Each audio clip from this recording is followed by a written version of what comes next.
Study IQ IAS, अब तैयारी हुई अफोर्डेबल। वसुधैव कुटुंबकम।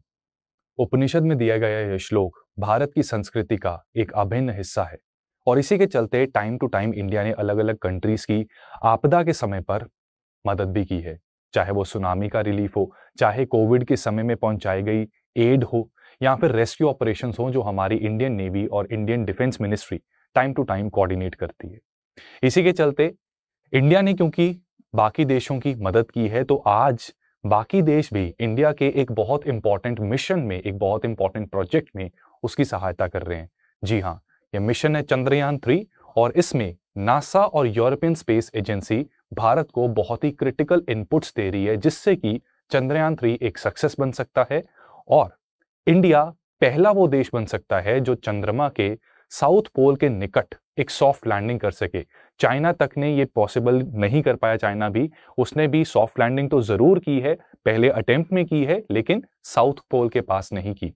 राइट, तो यहां पे इंडिया के लिए बड़ी उपलब्धि है और ये काफी ज्यादा जरूरी भी बनता है। आज के इस वीडियो सेशन में हम यही डिस्कस करेंगे कि आखिर किस तरह से नासा और ESA इंडिया की हेल्प कर रहे हैं और क्या नासा और ESA का कोई स्वार्थ है इसमें, या फिर क्या ये पूरा का पूरा मामला है, इसके ऊपर हम चर्चा करेंगे। मेरा नाम है चंदन शर्मा और स्टडी IQ के YouTube चैनल पे आप सभी का हार्दिक अभिनंदन है। तो दोस्तों, अभी रिसेंटली आप सब जानते हैं कि ल्यूना 25 रशिया का एक ल्यूनर मिशन था। ये चंद्रयान के बाद इसे लॉन्च किया गया और एक्सपेक्टेड था कि 21 अगस्त को ये चंद्रमा पर सॉफ्ट लैंडिंग करेगा।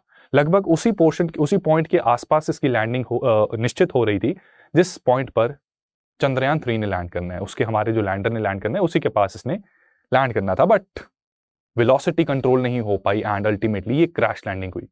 अगर हम ल्यूनर मिशंस का थोड़ा सा एनालिसिस करके देखेंगे तो हमें ये पता लगेगा कि जैसे रशिया की अगर एग्जांपल लें तो देखो 50 मिशंस इन्होंने अभी इंट्रोड्यूस किए थे अपने स्पेस में, इनके 50 मिशंस ऐसे हो चुके हैं। उन 50 मिशंस में से 28 मिशंस जो हैं वो ल्यूनर सरफेस के ऊपर होने थे। इन 28 में से सिर्फ 10 ही सक्सेसफुल हो पाए, यानी कि सक्सेस रेट 30% के करीब है, which is quite low. Right, China इकलौती एक्सेप्शन है जिसने पिछले 10 सालों में एक कोशिश की मून के ऊपर सॉफ्ट लैंडिंग की और वही सक्सेसफुल हो पाया है। ज्यादातर कंट्रीज जिन्होंने कोशिश की है वो फेल ही हो गए हैं। हमारा चंद्रयान 2 भी सक्सेसफुल नहीं हो पाया था क्योंकि हमारा लैंडर आखिरी कुछ क्षणों में अपना संतुलन खो बैठा, हमारा कम्युनिकेशन लैप्स हो गया और उसकी वजह से क्रैश लैंडिंग हुई। अब यहां पर मैं बात करना चाहूंगा कि 1966 से 76 के बीच में मून के ऊपर बहुत सारे मिशंस भेजे गए थे और अगर उन मिशंस को यहां पे आज के समय के हिसाब से हम कंपेयर करेंगे तो इस बात का क्लियरली एक चीज हमें नजर आएगी कि उस टाइम के मिशन बहुत ज्यादा खतरनाक थे, बहुत ज्यादा डेंजरस थे कि आज के समय पर तो इतना रिस्क अलाउ ही ना किया जाए। ये नासा के विशेषज्ञ खुद इस बात की पुष्टि करते हैं, इसको एक्सेप्ट करते हैं कि जितने डेंजरस ये मिशन यहां पे किए 1963 से 76 के बीच, वो आज की डेट में अगर दोबारा करने पड़े हम अप्रूवल ही ना दें। इसी के साथ साथ हद से ज्यादा एक्सपेंसिव थे जिसका अल्टीमेट बर्डन टैक्स पेयर के ऊपर पड़ता था और एनर्जी एफिशिएंसी की तो क्या ही बात करनी, हद से ज्यादा एनर्जी इनएफिशिएंट। तो इसलिए हो ये रहा है कि हमने ल्यूनर मिशंस के लिए पूरी दुनिया की अलग अलग स्पेस एजेंसीज ने न्यू टेक्नोलॉजी डेवलप करनी शुरू की, जो आज से कई साल पहले जब रशिया और नासा, ठीक है, नासा किसकी है, USA की है, रशिया तब क्या था, USSR था, सोवियत रूस था, तो इनके बीच में शीत युद्ध चल रहा था, कोल्ड वॉर चल रही थी। वही मोटिवेशन थी कि इतना डेंजर होने के बावजूद भी ये ऐसे मिशंस अंडरटेक कर रहे थे, इतना पैसा खर्च कर रहे थे, एनर्जी की तो परवाह ही नहीं कर रहे थे। लेकिन आज ऐसा स्थिति नहीं है, आज अलग टेक्नोलॉजी ढूंढी जा रही है जो कम डेंजरस हो, थोड़ी सस्ती हो, कॉस्ट इफेक्टिव हो और एनर्जी भी ध्यान से यूज की जाए, optimum level of energy use किया जाए। तो इसी की वजह से नासा जैसी संस्था भी स्क्रैच से स्टार्ट कर रही है। आपने नासा के आर्टेमिस 1 मिशन के बारे में सुना होगा, तो आपको ये जानकर शायद हैरानी भी होगी, लेकिन सीधा सीधा लॉजिक ये है कि देखो आर्टेमिस 1 मिशन जो है, नासा जिसने ऑलरेडी नील आर्मस्ट्रांग को चांद पर पहुंचा दिया था, आर्टेमिस 1 में वो ऑर्बिटर स्टेज से स्टार्ट कर रहा है, यानी कि चंद्रमा के इर्द गिर्द आर्टेमिस 1 ऑर्बिट करेगा, इंसान नहीं जाएगा। आर्टेमिस 2 मिशन जो होगा वो फर्दर डिटेल्स जानेगा। आर्टेमिस 3 मिशन में ये इंसान को भेजेंगे, यानी कि वो मैन्ड मिशन होगा। राइट, तो बड़ी बड़ी नासा जैसी एजेंसीज भी न्यू टेक्नोलॉजीज में इतनी ज्यादा महारत हासिल नहीं कर पाई। और अगर बाकी कंट्रीज की बात करें, पिछले 4 सालों में 4 मेन कंट्रीज हैं जिन्होंने चंद्रमा पर सॉफ्ट लैंडिंग की कोशिश की। भारत का चंद्रयान 2, इजराइल की बेयरशीट, जापान का हुकुटू आर और रशिया का ल्यूना 25, ये सभी मिशन सक्सेसफुल नहीं हो पाए।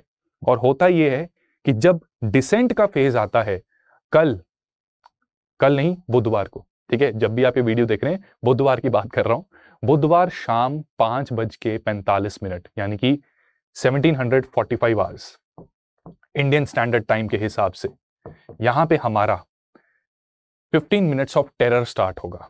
इसरो के विशेषज्ञ इन 15 मिनट को 15 मिनट्स ऑफ टेरर कहते हैं, क्योंकि ये सबसे क्रिटिकल फेज होता है। हमारे पिछले 4 साल की मेहनत, इसरो की 4 साल की मेहनत, ये 15 मिनट डिसाइड करने वाले हैं। इसमें क्या होता है कि बहुत तेज गति से हमारा लैंडर चंद्रमा के सरफेस की तरफ अप्रोच करेगा, और वहां पर बहुत जरूरी है कि उसकी मैन्यूवरिंग, उसकी स्पीड, रफ्तार, सब कुछ एकदम परफेक्ट हो, बैलेंस्ड हो, ताकि एक सॉफ्ट लैंडिंग पॉसिबल हो पाए। और जितने ये मिशंस अलग अलग देशों ने किए हैं जिनको फेलियर मिला है, इंडिया ही इकलौता ऐसा कंट्री अभी तक है जिसने अगले अटेम्प्ट की तैयारी की। इन 4 सालों में हमने एड़ी चोटी का जोर लगा दिया कि पिछली बार जो भी गलती थी उसको हम ठीक करें। हमने अपने एल्गोरिदम से, पिछली बार एल्गोरिदम की प्रॉब्लम आ गई थी कि जो प्रोग्राम जो इनके वेलोसिटी थ्रस्टर्स को कंट्रोल करता था वो करप्ट हो गया था, तो हमने उस प्रोग्राम को ठीक किया है, जिसका मतलब यह है कि वो प्रोग्राम इस प्रकार से बन गया है कि अगर चंद्रयान 3 के लैंडर में कोई एक चीज काम करना बंद कर गई, इमीडिएटली उसका बैकअप है, उस बैकअप का भी बैकअप है, फिर फर्दर बैकअप है। इसको कहते हैं लेयर्स ऑफ रिडंडेंसी, कि अगर एक चीज काम नहीं कर रही, कुछ ना कुछ और जरूर काम करेगा। तो हमारा एफर्ट पूरा लगा हुआ है, राइट। और इंडिया ने एक और अटेम्प्ट लगाने की एक चेष्टा की है, ठीक है। और पिछले 4 सालों में हम ही ऐसे कंट्री है जिन्होंने एक और अटेम्प्ट तैयार भी कर लिया। अब देखो दोस्तों, आप यूपीएससी आईएएस की तैयारी कर रहे हैं, अगर आपको गाइडेंस चाहिए तो आप टेलीग्राम पे इस पर्सनल हैंडल पे मुझे मैसेज कर सकते हैं, और ये चैनल तो ज्वाइन कर ही लो। इस चैनल पे टाइम टू टाइम मैं इंपॉर्टेंट क्वेरीज को एड्रेस करता हूं, इंपॉर्टेंट इन्फॉर्मेशन और आपके एग्जाम से रिलेटेड इंपॉर्टेंट मटेरियल भी यहाँ पे पीडीएफ की फॉर्म में शेयर होता है। इंस्टाग्राम पे यहाँ और टेलीग्राम पे यहाँ क्यूआर कोड्स आपके सामने है, इसमें ज्वाइन कर लेना। और यूपीएससी आईएएस 2024 के लिए स्टडी आईक्यू ने एक बैच स्टार्ट किया है, इसे प्रीलिम्स टू इंटरव्यू बैच कहते हैं। इस बैच में आपको physical books, live classes, mentorship, daily answer evaluation, weekly test, prelims का क्रैश कोर्स, प्रीलिम्स की test series with video solutions, mains का क्रैश कोर्स, मेंस की टेस्ट सीरीज, इंटरव्यू की गाइडेंस एंड एवरीथिंग यहाँ पे मुहैया करवाया जाएगा। पूरा प्रीलिम्स से लेकर इंटरव्यू तक हर चीज यहाँ पर कवर्ड है। हैंड टू हैंड हम आपकी मेंटरशिप करते हैं, गाइडेंस करते हैं। कोई भी दिक्कत आए, आपको एक डेडिकेटेड पर्सन का कॉन्टैक्ट नंबर दिया जाता है, जिससे कि आप डिस्कस करके अपनी स्ट्रैटेजी बना सकते हैं। तो उसका आपको काफी फायदा मिलता है। 23 अगस्त से हमारे न्यू बैचेस स्टार्ट हो रहे हैं, इस बैच का भरपूर फायदा लीजिए। 45,000 का ये बैच है, हालांकि ये भी अफोर्डेबल है, बट अगर आपको मैक्सिमम डिस्काउंट चाहिए तो आप CS लाइव कोड का इस्तेमाल करके इसमें फर्दर डिस्काउंट ले सकते हैं, और 30,000 रुपीज में इस कोर्स में एनरोल भी हो सकते हैं। हैविंग सेड दैट, अब बात करते हैं कि चंद्रयान 3 को नासा ESA किस तरह से हेल्प कर रहे हैं, क्यों हेल्प कर रहे हैं, ठीक है। रीजन आपको समझ लग गया कि देखो, ल्यूनर मिशन इतने आसान नहीं है जितना लगता है। जुलाई 14 को हमारा जब चंद्रयान 3 लॉन्च हुआ, उसी क्षण से नासा और ESA भी इसरो को अपने वैल्यूएबल इनपुट्स दे रहे हैं, जिससे कि इस चंद्रयान 3 मिशन को हम सक्सेसफुल बना सकें। हमारे रिलेशंस दोनों ही यूरोप के साथ और अमेरिका के साथ अच्छे रिलेशंस हैं। टाइम टू टाइम इंडिया ने कई बार हेल्प की है, और स्पेस के मामले में इवन इनफैक्ट यूरोप और अमेरिका के पास बहुत कुछ है जो हमसे वो सीख सकते हैं, राइट। उनको, हमारे पास ऐसा बहुत कुछ है तो वो हमसे सीख सकते हैं, ठीक है। इसलिए अभी हो ये रहा है कि ESA की एग्जांपल देता हूं। ESA के ना 2 ग्राउंड स्टेशन हैं। एक ग्राउंड स्टेशन कुरू में है। कुरू कहां पे है? साउथ अमेरिका में, ब्राजील और सूरीनेम के बीच में फ्रेंच गिनी नाम का एक कंट्री है, वहां पे कुरू मौजूद है। यहां पे इनका 15 मीटर का एक एंटीना है। ये हमारे चंद्रयान 3 के साथ टेलीमेट्रिक सिग्नल्स ले रहा है, जिससे कि चंद्रयान 3 की हेल्थ के बारे में पता लगता है, सारे वाइटल्स के बारे में पता लगता है कि किस प्रकार की उसकी पोजीशन है, थ्रस्टर्स कैसे हैं, टेम्परेचर कितना है, क्या वो ठंड को झेल पा रहा है या नहीं, सर्किट्स काम कर रहे हैं या नहीं। ये इंफॉर्मेशन वो कहां पे भेज रहा है? इसरो के ग्राउंड कंट्रोल मिशन पे, जो कि बेंगलुरु में है। बेंगलुरु से वापस उसको संकेत मिलते हैं, और इन संकेत को वापस वो चंद्रयान 3 की तरफ भेज देता है, राइट। तो यहां पे एक इंपॉर्टेंट रोल ये प्ले कर रहा है। तो एक तो कुरू में मौजूद है, एक मौजूद है गून हिली अर्थ स्टेशन, जो कि उत्तराखंड नहीं, यूनाइटेड किंगडम में है, ठीक है। यूनाइटेड किंगडम में ये गून हिली अर्थ स्टेशन है, राइट। इसी के साथ साथ एक तीसरा स्टेशन भी तैयार किया जा रहा है। तीसरा स्टेशन ऑस्ट्रेलिया के कैनबरा के पास होगा, ठीक है। इसको कहा जा रहा है न्यू नॉर्सिया, ठीक है। एक्चुअली न्यू नॉर्सिया है, कैनबरा नहीं है, कैनबरा नासा का है, ठीक है। तो 3 स्टेशन हैं। फ्रेंच गिनी में मौजूद कुरू, राइट, गून हिली अर्थ स्टेशन, ये यूके में है, और ऑस्ट्रेलिया में मौजूद न्यू नॉर्सिया ऑस्ट्रेलिया का ग्राउंड स्टेशन। ठीक है, ये 35 मीटर डीप स्पेस एंटीना यहां पर मौजूद है, जिसका मतलब ये है कि काफी स्ट्रॉन्ग सिग्नल्स ये भेज सकते हैं और इंश्योर कर सकते हैं कि चंद्रयान 3 के साथ जो कम्युनिकेशंस हैं वो इंटैक्ट रहें, बने रहें। ठीक है, ये एक तरीके की बैकअप प्रोवाइड कर रहे हैं। बेंगलुरु के जो हमारा स्टेशन है उसने भी संपर्क बनाए रखा है, ये भी संपर्क बना के रखे हुए हैं, राइट। सो यहां पे ये क्या कर रहे हैं, ये ट्रैक कर रहे हैं और कम्युनिकेट कर रहे हैं लैंडर मॉड्यूल के साथ ड्यूरिंग द डिसेंट फेज। जब डिसेंट करना स्टार्ट करेगा लैंडर मॉड्यूल, तब बहुत क्रिटिकल, ये 15 मिनट्स ऑफ टेरर में सबसे इंपॉर्टेंट रोल ये न्यू नॉर्सिया ऑस्ट्रेलिया का ये हमारा ग्राउंड स्टेशन प्ले करेगा, जो यूरोपियन स्पेस एजेंसी द्वारा ये एक तरीके से हेल्प की जा रही है, राइट। तो यहां पे जो हमारा लैंडर मॉड्यूल है उसकी हेल्थ, उसकी लोकेशन और उसकी ट्रेजेक्टरी की इंफॉर्मेशन लगातार कम्युनिकेट की जाएगी। इसी के साथ साथ नासा क्या कर रहा है, नासा का एक डीप स्पेस नेटवर्क है। ठीक है, यूरोप के जो स्पेस ये ग्राउंड स्टेशन के नेटवर्क को ES ट्रैक कहा जाता है, नासा का जो नेटवर्क है उसको कहा जाता है deep space network. Deep space network भी टेलीमेट्री प्रोवाइड कर रहा है। टेलीमेट्री में क्या होता है कि इंफॉर्मेशन होती है, पैरामीटर्स की जानकारी जो है वो सिग्नल्स की फॉर्म में ट्रांसमिट होती रहती है, राइट। तो यहां पे ये कवरेज को कवर कर रहे हैं, ठीक है, कि कवरेज जो है हमारे लैंडर मॉड्यूल और चंद्रयान की, राइट। और जो पावर्ड डिसेंट फेज है कि जब ऑर्बिट, हमारा लैंडिंग ऑर्बिट में हम मौजूद हैं अभी, अब वहां से जब डिसेंट करना स्टार्ट करेंगे तो उस समय की जानकारी जो है वो नासा के 2 डीप स्पेस स्टेशन हैं, वो बेंगलुरु में मौजूद कमांड कंट्रोल सेंटर को पहुंचाएंगे। ठीक है, ये DSS-36 और DSS-34, यहां से ये इंफॉर्मेशन जाएगी, राइट।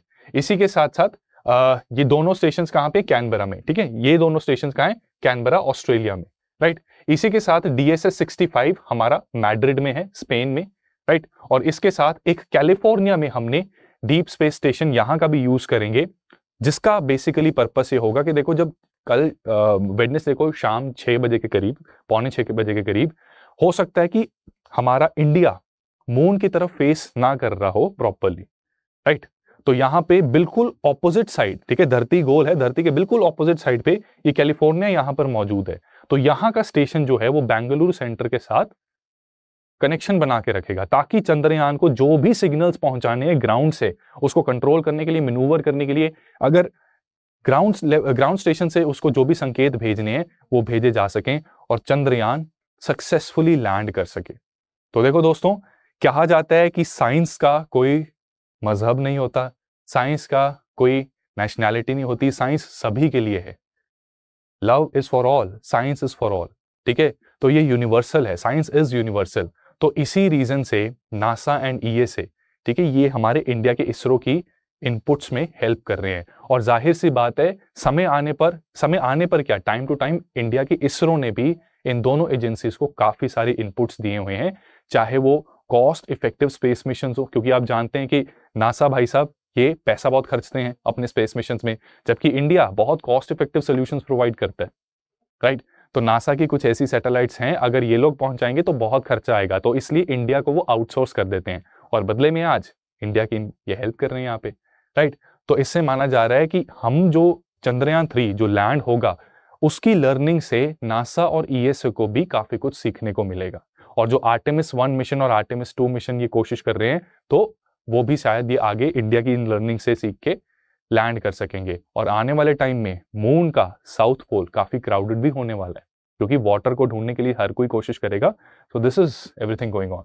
तो दोस्तों, फिंगर्स क्रॉस्ड, ठीक है, भारत का साथ देने वाले बहुत से देश हैं, राइट। एंड इसमें हम पूरी उम्मीद करते हैं कि 4 साल की हमारी ये मेहनत रंग लाए, हम एक सक्सेसफुल मिशन को देख सकें और पूरी दुनिया में वो पहला देश जिसने मून के साउथ पोल के निकट सॉफ्ट लैंडिंग की, वो इंडिया कहलाए। एक हिस्ट्री क्रिएट करने जा रहे हैं दोस्तों। आप सभी से यही रिक्वेस्ट करूंगा कि प्रार्थना करें, हर दिन हर क्षण कुछ समय चंद्रयान 3 के लिए जरूर प्रार्थना करें कि सक्सेसफुली लैंड हो सके, क्योंकि भारतीय होने के नाते ये हम सब के लिए एक बहुत गर्व की बात होगी। तो आज के सेशन में दोस्तों इतना ही। ऐसी और इंटरेस्टिंग न्यूज़ आगे भी आएगी। चैनल को जरूर सब्सक्राइब कीजिए, वीडियो को मैक्सिमम शेयर कीजिए। जल्दी मिलेंगे अगले वीडियो में। All the best, thank you so much. Study IQ IAS, अब तैयारी हुई अफोर्डेबल।